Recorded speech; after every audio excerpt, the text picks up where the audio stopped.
Good day, guys. How are you? This is Miss Burks again for reading video number 9. Sorry about videos being off lately and not getting stuff to you guys earlier. I wish it was helpful, but as of right now, I'm trying to get the videos done and to you in the morning time. My internet has not been the best as far as uploading my videos, and that's why a lot of times they're late. So hopefully we can get this mess figured out within the next week or two. But sometimes life happens. So just make sure you're looking at Google Classroom and all of your announcements.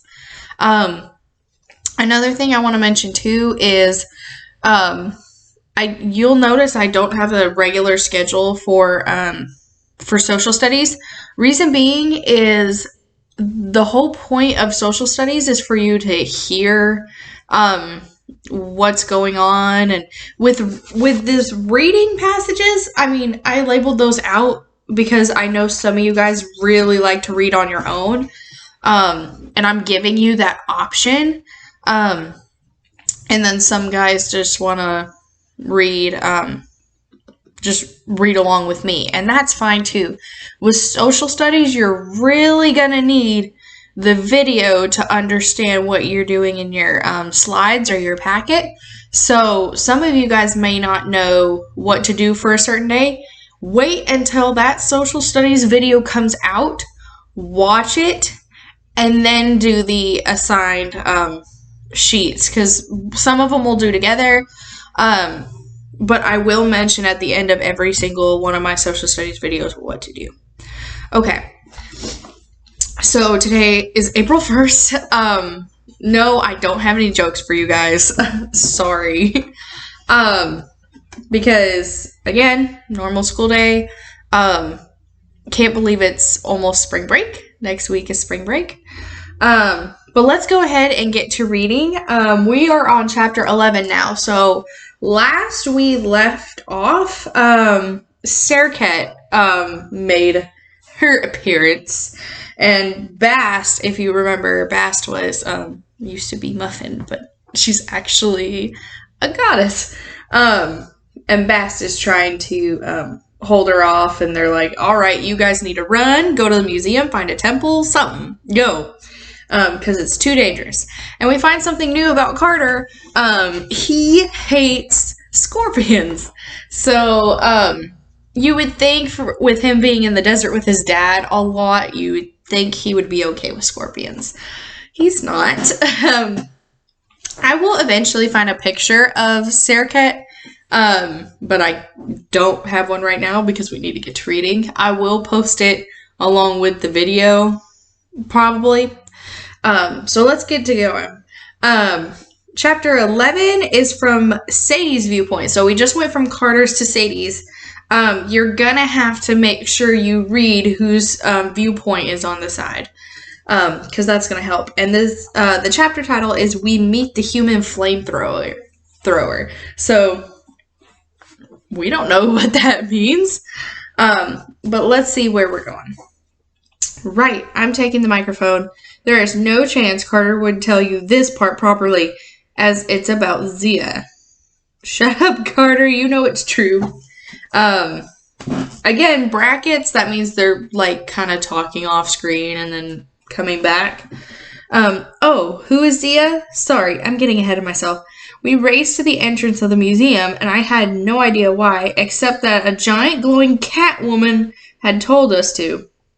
Now, you must realize, I was already devastated by everything that had happened. First, I'd lost my father. Second, my loving grandparents had kicked me out of the flat. Then, I discovered I was apparently blood of the pharaohs, born to a magical family, and all sorts of rubbish that sounded quite impressive, but only brought me loads of trouble. And as soon as I found a new home, a mansion with proper breakfast and friendly pets, and quite a nice room for me, by the way, Uncle Amos disappeared. My lovely new crocodile and baboon friends were tossed in a river, and the mansion was set on fire. And if that wasn't enough, my faithful cat Muffin had decided to engage in a hopeless battle with a swarm of scorpions. Do you call it a swarm of scorpions? A herd? A gaggle? Oh, never mind. The point is, I couldn't believe I'd been asked to open a magic doorway when clearly I had no such skill, and now my brother was dragging me away. I felt like an utter failure. And no comments from you, Carter. As I recall, you weren't much help at that time either. Yeah, so they're just discovering all of these new things, and stuff is going wrong left and right. This book, I will say, is extremely fast-paced. So the fact that so much has happened, it's got to be frustrating for the characters. If you were in their shoes, it's got to be frustrating for them. Like, there's no other thinking differently. You could think, oh, Blood of the Pharaoh's cool. But when you're attacked by scorpions and you're attacked by a flaming man and you lost your dad and all that kind of stuff, that's just a whole bunch of trouble. Lost your uncle, everybody. It's just crazy. So I kind of get where Sadie's coming from. We can't just leave Bast, I shouted. Look. Carter kept running, dragging me along, but I could see quite clearly what was happening back at the obelisk. So remember, we talked about what an obelisk was. They're at Cleopatra's Needle, it seems like. A mass of scorpions had crawled up Bast's glowing green legs and were wriggling into the hologram like it was gelatin. Bast smashed hundreds of them with her feet and fists, but there were simply too many. Soon, they were up to her waist, and her ghostly shell began to flicker. Meanwhile, the brown-robed goddess advanced slowly, and I had a feeling she would be worse than any number of scorpions. Carter pulled me through the row of bushes, and I lost sight of Bast. We burst onto Fifth Avenue, which seemed ridiculously normal after the magic battle. We ran down the sidewalk, shoved through a knot of pedestrians, and climbed the steps of the Met. So another British term. A banner above the entrance announced some sort of special Christmas event, which I suppose is why the museum was open on a holiday, but I didn't bother reading the details. We pushed straight inside. What did it look like? Well, it was a museum, huge entrance hall, lots of columns, and so on. I can't claim I spent much time admiring the decor. I do remember it was the queues for the ticket windows, because we ran right past them. There were also security guards because they yelled at us as we dashed into the exhibits. By luck, we ended up in the Egyptian area, in front of the reconstructed tomb, sort of with the narrow corridors. Carter probably could have told you what the structure was supposed to be, but honestly, I didn't care. Come on, I said. We slipped inside the exhibit, which proved quite enough to lose the security guards, or perhaps they had better things to do than pursue naughty children. When we popped out again, we sneaked around until we were sure we weren't being followed. The Egypt wing wasn't crowded, just a few clumps of old people and a foreign tour group with a guide explaining a sarcophagus in French. Et voici la momie. I think that's how you say it. I don't speak French. Maybe my sister can come here one day and explain how to pronounce that, because she speaks a little French. I speak German, she speaks French. Strangely, no one seemed to notice the enormous sword on Carter's back, which surely must have been a security issue and much more interesting than the exhibits. A few old people did give us odd looks, but I suspect that was because we were dressed in linen pajamas, drenched in sweat, and covered in grass and leaves. My hair was probably a nightmare as well. I mean, my hair is a nightmare too. I get it, Sadie. I found an empty room and pulled Carter aside. The glass cases were full of Shopti, so we already kind of have a point where we know what a Shopti is because we went over that in the previous videos. They're kind of like little dolls. A few days earlier, I wouldn't have given them a second thought. Now I kept glancing at the statues. Sure they'd come to life any minute and try to bash me on the head. What now? I asked Carter. Did you see any temple? No. He knit his eyebrows as if trying hard to remember. I think there's a rebuilt temple down the hall. Or is that the Brooklyn Museum? Maybe the one in Munich? Sorry, I've been to so many museums with Dad that they're all mixing together. I sighed in exasperation. Poor boy, forced to travel the world, skip school, and spend time with Dad while I got a whole 2 days a year with him.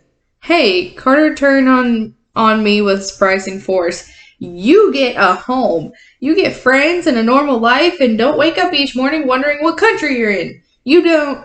The glass case next to us shattered, spraying glass at our feet. Carter looked at me, bewildered. Did we just like my exploding birthday cake? I grumbled, trying not to let on how startled I was. You need to control your temper. Me? Alarms began to blare. Red lights pulsed through the corridor. A garbled voice came on the loudspeaker and said something about proceeding calmly to the exits. The French tour group ran past us, screaming in panic, followed by a crowd of remarkably fast old people with walkers and canes. Let's finish arguing later, shall we? I told Carter. Come on.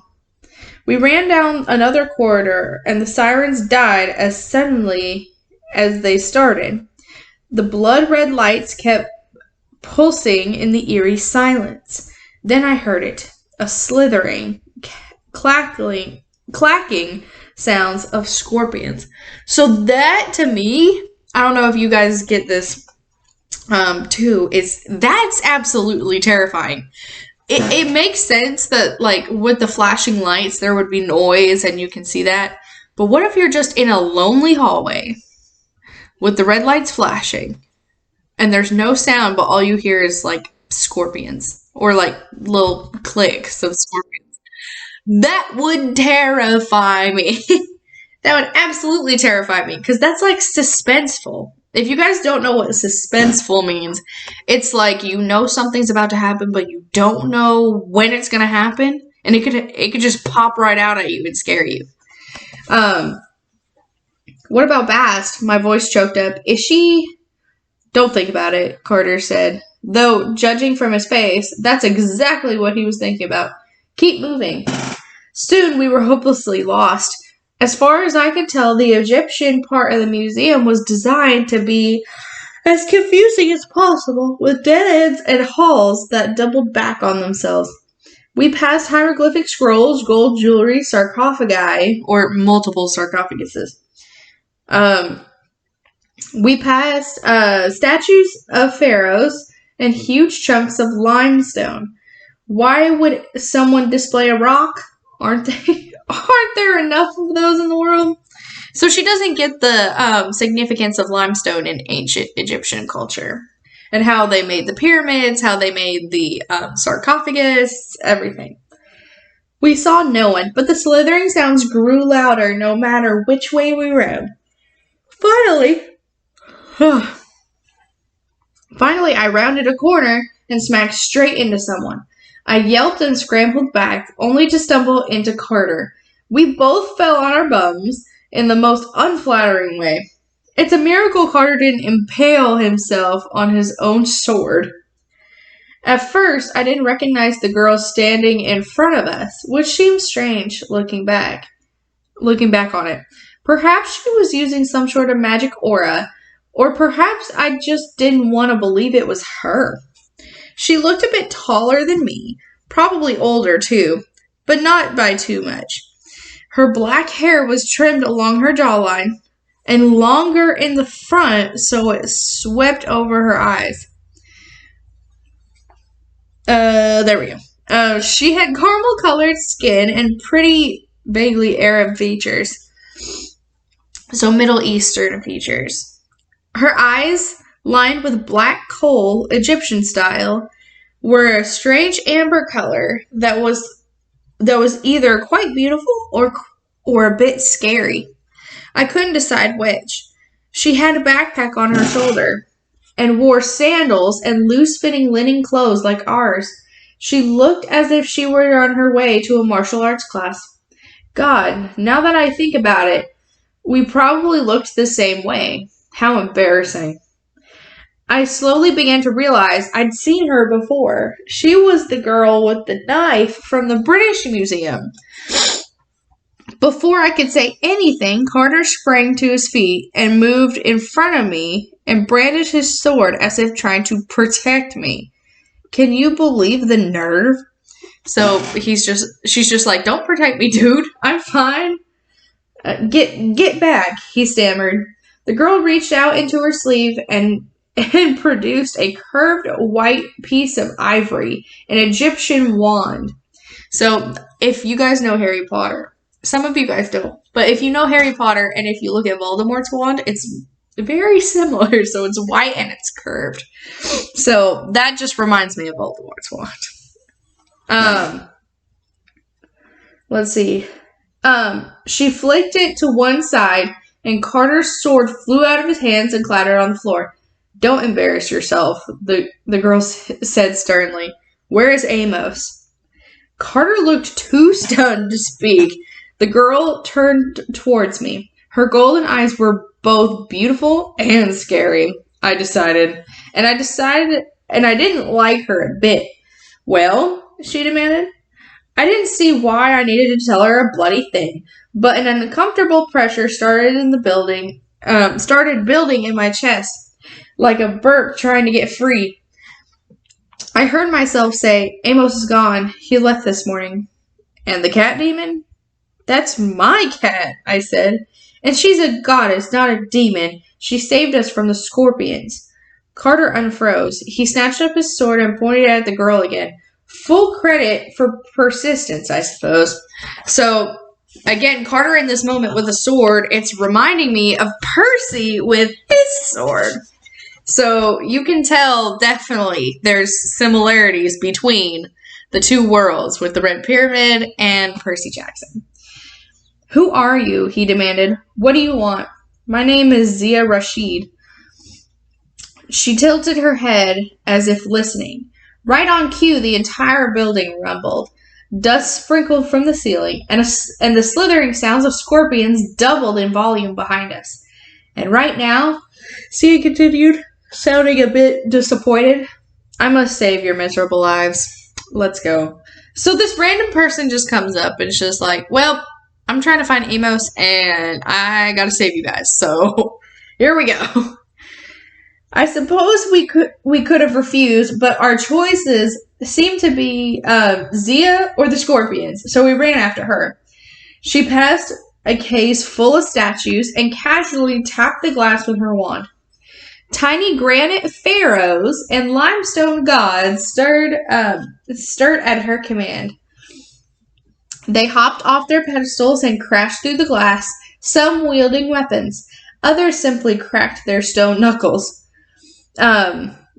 They let us pass, but started down the corridor behind us as if waiting for the enemy.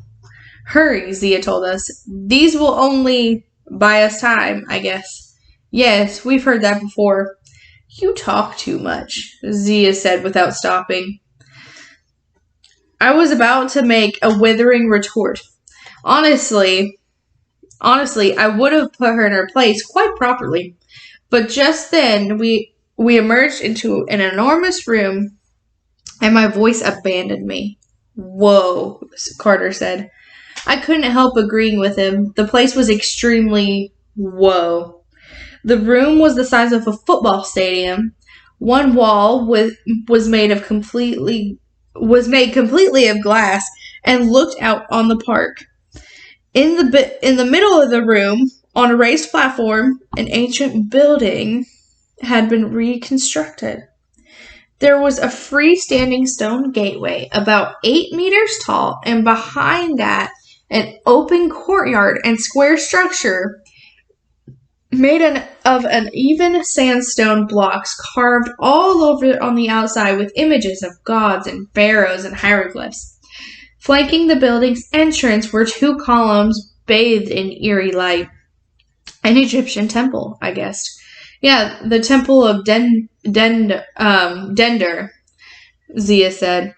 Actually, it was built by the Romans when they occupied Egypt, Carter said. Like this was delightful information. Augustus commissioned it. Yes, Zia said. Fascinating, I murmured. Would you two like to be left alone in a history textbook? Oh, with a history textbook. She says, would you two like to be left alone with a history textbook? So she's just being smart. She's just being Sadie. Zia scowled at me. At any rate, the temple was dedicated to Isis, so it will have enough power to open the gate. To summon more gods? I asked. Zia's eyes flashed angrily. Accuse me of that again, and I will cut out your tongue. I meant a gateway to get you out of here. I felt completely lost, but I was getting used to that. We followed Zia up the steps and through the temple's stone gateways. The courtyard was empty, abandoned by fleeing museum visitors, which made it feel quite creepy. Giant carvings of gods stared down at me. Hieroglyphic inscriptions were everywhere, and I was afraid that if I concentrated too hard, I would be able to read them. Zia stopped at the front of the steps of the temple. She held up her wand and wrote in the air. A familiar hieroglyph burned between the columns. Open. The same symbol Dad had used at the Rosetta Stone. I waited for something to blow up, but the hieroglyph simply faded. Zia opened her backpack. We'll make our stand here until the gate can be opened. Why not just open it now? Carter asked. Porters can only appear in auspicious moments, Zia said. Sunrise, sunset, midnight, eclipses, astrological alignments, the exact time of a god's birth. Oh, come on, I said. How can you possibly know all that? It takes years to memorize the complete calendar, Zia said. But the next auspicious moment is easy. High noon. 10.5 minutes from now. She didn't check a watch. I wondered how she knew the time so precisely, but I decided it wasn't the most important question. Why should we trust you? I asked. As I recall, at the British Museum, you wanted to gut us with a knife. That would have been simpler, Zia sighed. Unfortunately, my superiors think you might be innocent. So for now, I can't kill you.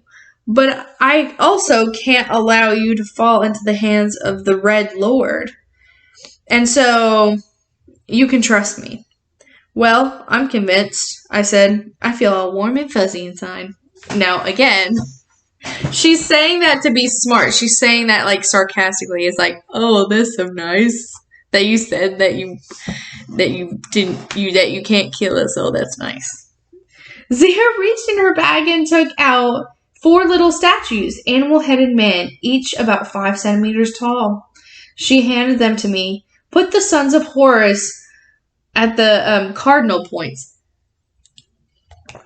So let me explain this part for a little bit, because that will automatically confuse you if you're not careful. Think, we already talked about something in our social studies class that has 4, and they're all with animal heads. The sons of Horus also represent the canopic jars. So we talked about the canopic jars. I wish I had a picture right now, but I can't. Remember one of them's name was Happy? That was the baboon one. So yes, she has little statues of Horus's sons. So all 4 of them. The cardinal points, let me just explain: north, south, east, and west. Simple. Excuse me? North, south, east, and west. She spoke slowly, as if I were an idiot. I know compass directions, but that's north. Zia pointed out the wall of the glass. Figure out the rest. I said I did what she asked, though I didn't see how the little men would help. Meanwhile, Zia gave Carter a piece of chalk and told him to draw a circle around us, connecting the statues. Magic protection, Carter said, like what Dad did at the British Museum. Yes, I grumbled. And we saw how well that worked. Carter ignored me. What else new? What else is new? He was so eager to please Zia that he jumped right to the task of drawing the sidewalk art. Then Zia took something else from her bag, a plain wooden rod like the one our dad used in London. She spoke a word under her breath, and the rod expanded into a 2-meter-long black staff topped with a carved lion head. She twirled it around single-handedly like a baton. So if you ever go to like parades and stuff and there's like color guard or something and they're just twisting this huge staff with one hand, that's basically what she's doing.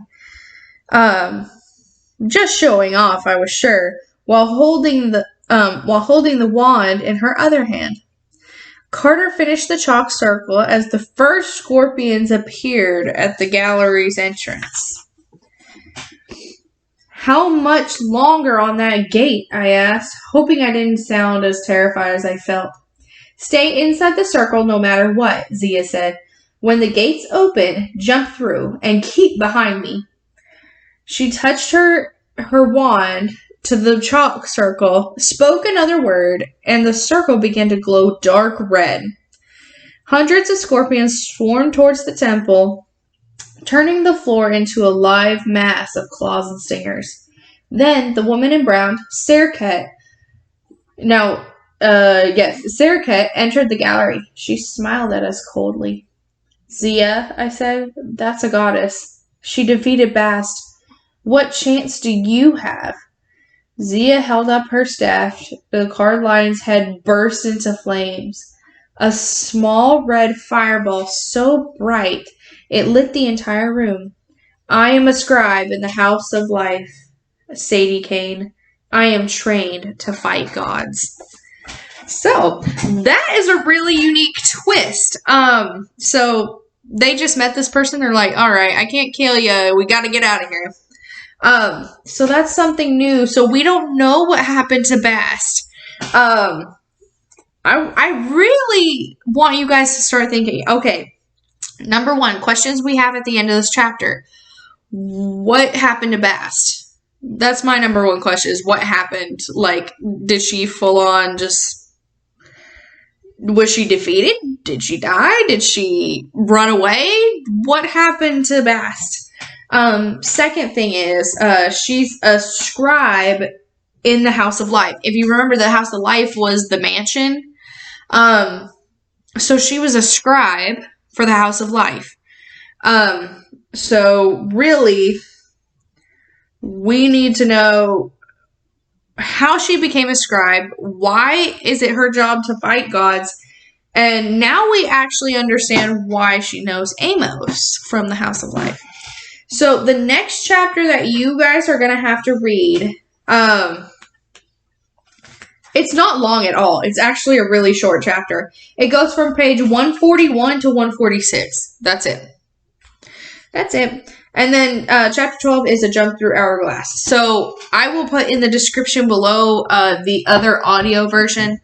Again, just the variants of voices help me understand just having something different. If you guys have any, you guys do need to do the where is it? I have them somewhere. So today, again, 11 and 12. So you just finished 12. You need to do the discussion questions for those two chapters. Make sure you have other ones too. And it is a Wednesday today, so you do need to do the choice board. The choice board. Some people were already asking me about summary. Somebody wanted but so then. I'll put something in Google Classroom that will help you guys. This is like kind of an outline that I want you to think about as far as writing a very awesome summary. You use this format. Okay? And then the next 3 days for social studies, we're going to talk about the mummification process and part of the life, the Egyptian life that happened in the House of Life and the significance of that. So make sure you're watching out for that video and make sure that you guys are washing your hands and staying safe.